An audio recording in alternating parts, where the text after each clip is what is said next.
அல்லாஹ் உங்களை ஒருபோதும் கைவிட மாட்டான். அல்லாஹ் உங்களை ஒருபோதும் பிரிந்து விட மாட்டான். அல்லாஹ்வின் பக்கம் வந்து விட்டான்.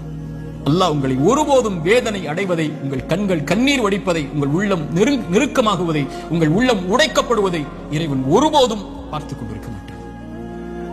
ஆனால் கடைசியாக சோதனைகள் இறைவனின் புறத்திலிருந்து வருகிறது. ஆம், ஆனால் ஒருவருக்கு சோதனை நன்மையாக வரும், ஒருவருக்கு சோதனை தண்டனையாக வரும்.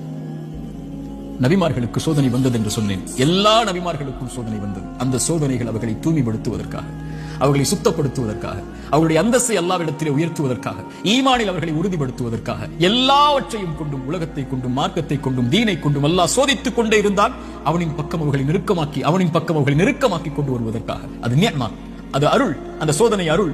நெருக்கமாக்கி கொண்டே இருப்பான். இந்த பூமியில் அவன் பாவம் இல்லாதவனாக நடக்கும் வரை. யா அல்லாஹ், இந்த ஹதீஸை எப்படி விவரிப்பது?